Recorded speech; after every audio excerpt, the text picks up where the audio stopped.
The content, views, and opinions expressed in the following program are those of the producer and do not necessarily reflect their views and opinions of the City of Bremerton, BCAT, their officials, or their employees.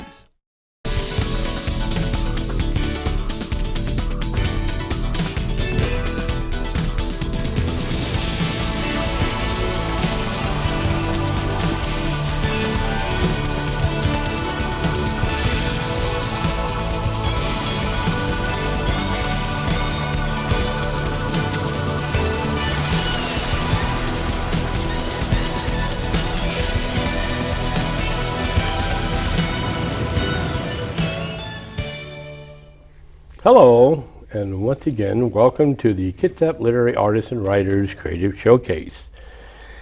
My name is Mark Miller, and today I have one of our authors here, Archie Kregear. Thanks for coming, Arch. Thank you, Mark, for having me. And we were just discussing this off camera. We started to interview him. I thought we'd got it done, but apparently we didn't. But then COVID hit, and it completely screwed up everything when it came back in 2020. We just kind of canceled it. And everything kind of and fell off the old cliff there. And so now we finally got you back. And one reason why we got you back is because, like any good author, you've been writing some more books, right? And everything. 2020, I just had this one. Now I got 5. So we're going to go back in history, in 2020, when we were going to interview you. Yes. And tell us about the Mountain Gods, because I know it has to do with a lot of your personal knowledge about Korea. All right, so it's set in Korea. The story really could have been set anywhere, but that was a good place to have an evil government and an oppressive situation. Yeah. The main character is recruited into an epigenics. It's basically a school for talented students. But behind the scenes, the guy who organized it, the director of medicine in Korea at the time in 1950, really wanted epigenics. So the idea is he wanted to take the best and brightest, breed them, and have a better generation. So behind the scenes, it's, hey, I want to make Korea great again. Yeah. But the war came, his methods were pretty oppressive, so the kids rebelled, things didn't go the way he wanted them to. But over time, and the book goes through 2028, so there's some futuristic parts of it, is that the students do have offspring, their children, the next generation, the next generation, and they end up behind the scenes running much of what's going on in Korea. Run the railroads, the mines, the energy, the dams, stuff like that. So is this a combined Korea in your story? No, it's just North Korea. It's just North Korea, okay. Yeah. Oh, so, because my understanding is right now North Korea, especially with the food, is still kind of a basket case, in reference to nutrition and everything like that. So in your story, of course, if he's creating a bunch of really up there kids, of course they're going to all have the best food and everything else. Well, not necessarily. They end up growing a lot of their own and able to supply their own group through various means. Oh, okay. So they're creative. They kind of manage to separate themselves from the rest of society. Oh, okay, correct. That's cool. Yes. Okay. And does South Korea involved in the story at all? A little bit, but not necessarily a major role at all. So it's mostly North Korea. A little bit of Americans in the war because you have some prisoners of war in the camp. So, and my understanding, if I remember rightly, is that also the book where you talk about small, compact, atomic energy power things? All right, correct. Yeah. So I brought in molten salt reactors, which is an upcoming, they're being developed here and there. But one of the characters says, oh, hey, we can do this. Right. And so they start doing that. They do have interaction with China a lot, so there's a lot of them being developed there, which is all fictional, of course, but China does have them, some now as well. But I wanted to introduce those to show how possible we can get these small reactors going. Well, my understanding is they've been talking about those in the media in reference to providing the power needed for all this artificial intelligence stuff. That they were trying to come up with these small, compact, high energy, energy producers. Right, there's different ways to do that, to provide the reactors. Some use uranium, some the molten salt, which still also uses uranium, but thorium's the main reactor. So we need a lot of energy in a lot of different ways. So. And that type of reactor, does it have much radioactive byproduct that they have to worry about getting rid of? Okay. Oh, okay. That's the beauty of it. So theoretically, if we were smart, that's what we'd be looking at would be. Well, it's been around since the 1950s. We knew about it, but we want the big reactors, which also then produce the byproduct, which is now available for bombs. Yeah, for bombs. Yeah. So all the money went into So the reactors that could produce fissionable. So they got the energy, and then on this byproduct, you got something to make nukes. Right. So if you have no byproducts, it's not really useful. For, it's just only energy. Atomic Energy Commission didn't really want that. So if I ran with SMART, that's what they would have done, rather than. But we all knew what they were trying to actually do. Right. Right. Yeah. So that is a standalone book. Correct. And did you ever try a follow-on at all? All right. So many people have asked for a sequel. Okay. But again, this goes to 2028. Right. So I've been kind of putting that off. I have an outline. Oh, okay. A lot of ideas for the sequel. Yeah. So someday I got to get writing on that one. How long ago was it that you actually started writing in that book? Probably about 2012. Okay. It published in 2019. So spent a lot of time writing, and I was still working then, so it didn't write as fast as I can now. I'm pretty tired.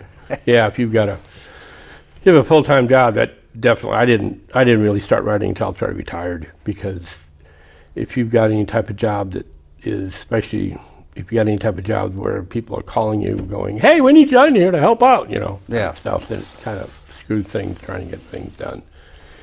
Plus, wives and families have a tendency of going, you want to sit there and write? Why? That too also. Yeah, usually it was late at night after the wife went to bed. Yeah. All right, go start writing. Right. So then we're going to jump into, now this is a separate book, and this is a part of a series, right? Right. Okay. So that looks more fantasy. That is a fantasy book.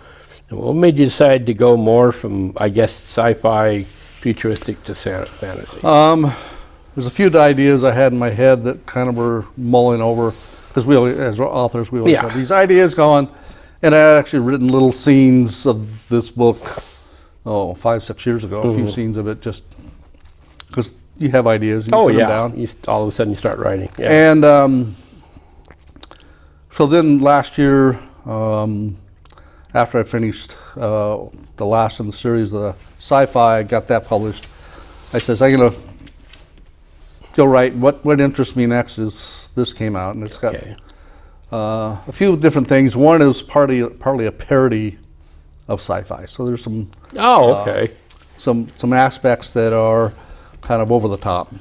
Some of the characters and scenes. So for instance, just give me a for instance. I like over the top stuff. There's a white knight. He dresses in white, wears a white hat, blonde hair.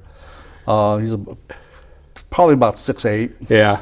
And he's the best warrior ever seen. Nobody can beat him. Yeah. He in contests, he always wins. Yeah. He is the rival of evil and champion of good. Yeah.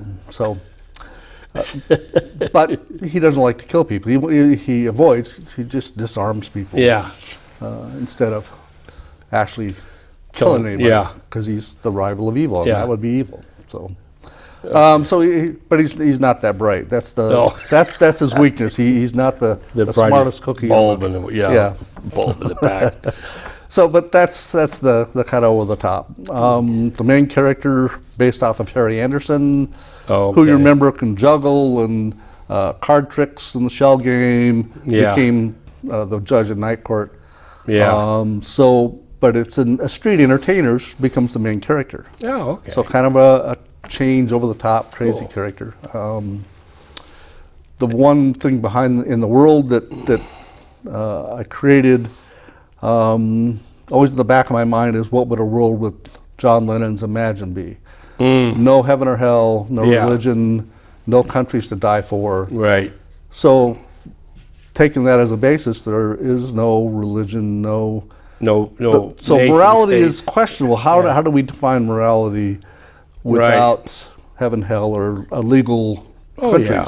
I mean, so the behind the scenes is kind of an odd definition or concept of how morality is worked out. So that's the world behind it. So I mean, the old theory that the reason that cultures create gods is so that we have a feeling that somebody's watching us and making sure that we do what's right. Right. You know, that whole idea concept behind. It sets a moral framework for the society to develop. Exactly. And in every society, if they have that framework, it can develop. Yeah. But without that, what framework do we have if you don't have a God? So that's what I played with in this book. There you go. Behind the scenes. And I might develop that idea in a future book as well. I was going to say, it's not super developed there, but I might. Yeah, go on you've got one book, more. so maybe there'll be a sequel someday. I don't think it'll be a sequel to that one. Oh, okay. I'll have another whole story. Okay. And create a similar world, but enough different because I've thought about a lot of concepts I want to include that still wouldn't fit with. So we're going to now jump to your new sci-fi series, and it looks like, when I look at the covers, hold the other two up here, just for grins. Gonna hold those up. I think you have a main character. Right. And maybe a second main character? All three main characters. They're all these two are different. Yeah. Okay. So you have three main characters. So how does the series start? All right. So anti-gravity, the idea behind it is what would our space race and our whole thing about getting to space be if you had an anti-gravity drive. Right. So something I haven't seen in any sci-fi ever is it's an anti-gravity, so you can reverse gravity and just move away from Earth. And the basic principle there is if you can accelerate at 1 g for 1 year, you're approaching the speed of light. So we can get to other solar systems in a reasonable amount of time. We don't need a generational shift. Right. So that's the idea behind these books. Anti-gravity is the first one where in a Spider-Man kind of way with an exploding meteor. A young man is given, Isaac is given the ability to turn off gravity and later control gravity. All right? And he then works with others at NASA to figure out how to do it. How to put that into a mechanical capability. Oh, okay. So now you can use it for a propulsion system. And so all three series is expanding out into the solar system. Right. So the second book then is how does that technology get incorporated into the space race? Okay. Kind of in the current framework. And then Mission Beta is the second mission. Mission Alpha is the first mission that comes off of that. And then Mission Beta is the second mission. Yeah. And there's 9 more missions planned. So there was an author that wrote in the 1950s and early 60s called James Blish, and he came up with a concept. He called it the spin dizzy, and it was this anti-gravity machine.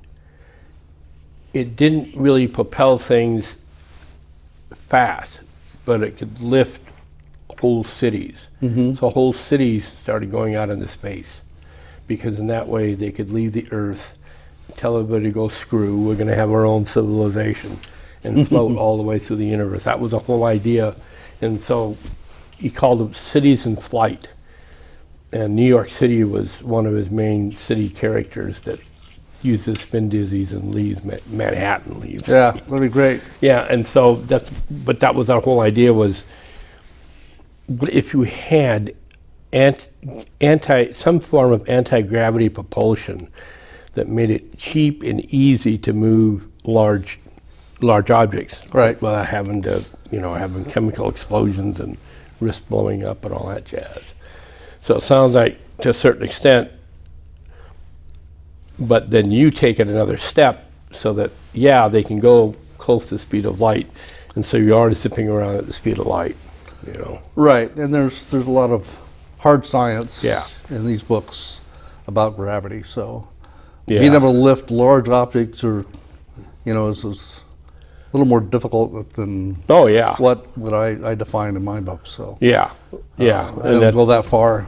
Oh yeah, he just, like I said, he's the only, he created that little sub-universe, and he's the only one that really did it. Yeah. And then everybody else since that time, they may mention anti-gravity, but it's more to do with, we need to get from point A to point B, and we need to get as close to the speed of light as we possibly can.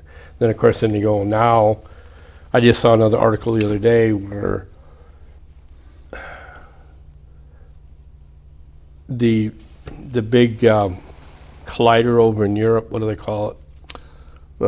Hadron or what? Yeah, Hadron Collider. Super collider, yeah. Super collider. They made the claim the other day that they took a subatomic particle and split it up and sent it off into quote unquote 37 different universes. Or in other words, 37 different spots in reality, but they're all separate. And of course, somebody's go, oh my God, if we could, the next step is, we'll be able to do this, travel universe and all that stuff. Of course, the question is, where did those subatomic particles really go? They went someplace. And the fact that they could split it and direct it 37 different directions was fantastic. Right. But the question is, are those really separate universes, or are they still just part of ours? Yeah. And so when we take Mark and we Yeah. send you that way, Yeah. each particle goes to 37 different universes, and none of them are the same. Exactly. That's that string theory, the string theory thing. And I wrote. How are we going to do that? Yeah, I wrote. I have a series that I just came out with. It took me a while to finally get it published. I wrote it, but then we were trying to get edited and everything else, called Game Worlds, where this guy called the Tinker, he tries to make a board game that's part electronic type video game and then part just traditional board game. And he unfortunately uses some technology that he got from Area 51, and he accidentally creates a wormhole, and it grabs his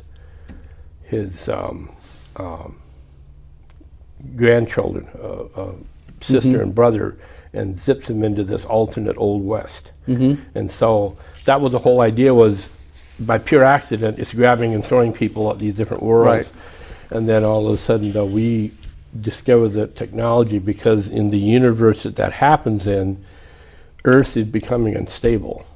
And they're trying to find ways to get as many people off Earth before it starts to really, disintegrate and stuff. Volcanic explosion. In other words, it looked like they were going to go through this whole another huge, which happened back around the time of the dinosaurs too. Apparently, when the asteroid hit, they also were having volcanism up the yin yang. Right. And so it wasn't just the asteroid; it was the volcanism that killed off a lot of species too. And so that was the whole idea. What would happen if all of a sudden our Mother Earth decided, screw you, we're going to have, all of our Ring of Fire are going to go up. Right. Type stuff, Large asteroid very possibly can expand and shake those cracks where all the earthquakes and volcanoes come from. So definitely possible. So is this series with 3 books complete now, or are you? No, I got another 9 planned. Oh, geez. I got quite a bit of writing on some of them. So where are you gonna? Little hint, where are you gonna go to with the story now? Well, each mission is separate. So yeah, each one takes off. Oh, okay. From Earth, separate to a separate planet. So they're almost standalone. Oh, So, right. yeah, you can read them standalone. Yeah. Okay, cool. And so each one's a different planet. Yeah. The basis is the technology is the same, still humans, but planets are all different. So they gotta adapt to the explore different planet. worlds. Yeah. Different Do situations going on. you do that much into the alien life form thing, or? Mission Beta has some interesting alien life forms. The idea is what happens if we get and arrive at completely peaceful species that wants to help us out with everything. Oh, okay. I mean, how do we react? Yeah. Do we trust them, or are we Right. a typical? Either A, we think they're stupid because they're trying to help us, or B, we don't trust them. Yeah. Yeah, and they don't divulge what they know, but they are quite intelligent. Pacifists, they're not going to fight anything, so they just run and hide. So it's something I hadn't seen before that I wanted to explore. Yeah, writing is here's a total pacifist society. Yeah, that Hollywood, which we look at for all of the big screen stuff, I don't think they've really done that. They hinted at it in some of the Star Trek series, but nobody's ever actually sat down and said, what if we stumbled upon a species that weren't maybe based on being predators, but were actually based on herbivores that have a structure where everybody tries to cooperate, for the good of the herd, and so all of a sudden we show up and they kind of look at us and go, well, you guys compete a lot, don't you? Type stuff. You're competing with each other. We don't want to deal with you. Yeah, exactly. Why are you doing that? You're competing with your own species, that type attitude. So that's cool. Yeah. So I try to get concepts I haven't seen before in sci-fi and pull them together, and each world's going to be different, and in the end it's all going to kind of wind together in a final book. But so there's there's quite a few sci-fi writers out there now that later ones, since the 2000s came about, that's what they're doing. They've got the huge over universe, and then all the stories are in it based on the limitations they put on exploration and stuff, and then they create this huge complicated workings of all these various cultures and everything, but all limited by the speed of light, which always adds that little twist. Which is a tough barrier to get across. Or you gotta have faster than light travel. Which is kind of warp. Let's pull this out of the air and sort of stick it in here, and I know exactly. And we can tell our stories with that. So there we go. Well, it's easier if you can go through a wormhole, or gates, So that's always easier. So I just got the little 2-minute sign, so it's time we're gonna have to cut this interview off. But once again, we finally got you interviewed. Thank you very much. It's fun. Like I said, I thought we had done it, but apparently we never got it done. Which a lot of things we didn't get done during COVID. Right. So thanks once again. Thanks to Bremerton Kitsap Access Television and the staff here who managed to do this Kitsap Literary Artists and Writers Artisan and Creative Showcase. You can watch this on Comcast Channel 12 and Astound Channel 3 or the digital Channel 70 at 6 p.m. on Saturdays. We've also got a whole bunch of shows in the can on our YouTube channel. If you go ahead and go on YouTube and look up Claw, Kitsap Literary Artists and Writers, you'll find a whole bunch of past episodes also. Claw exists to try to help people get their creative arts out there, whether it be books or paintings or film or whatever. We just try to help them find venues to be able to present it to the public. We meet at Denny's on Kitsap Way on the first and third Wednesdays at 7 p.m. We always show up early, like we're going to have a meeting tonight. This is the 16th of July. We'll have a meeting tonight, and people should come there and we share ideas and look for new venues. If it wasn't for the staff here, Bremerton Kitsap Access Television, this show, which started back about 2016 and 2017, would not exist. At the same time, my publisher, Blue Forest Press, helps me do the editing and helps me then get it uploaded onto Kitsap Literary Artists and Writers. We also, Kitsap Literary Artists and Writers, we just put out an anthology, and I didn't bring a copy of it in, and we just did a past interview with somebody who is in the anthology, but Archie also has a short story in this new anthology. Two short stories in the anthology. So if you look it up, you'll find it Kitsap. It's Kitsap in Prose, and if you look that up under Kitsap Literary Artists and Writers as the publisher, then you should be able to find it. Hopefully everybody out there enjoys these shows, and hopefully everybody out there will realize that anybody can be creative, and don't be afraid. Try to look at what you can and look at your abilities and give it a shot. So with that, I'd like to wish everybody out there a nice, happy day, a productive week, and an even more enjoyable month and year. And with that, good day.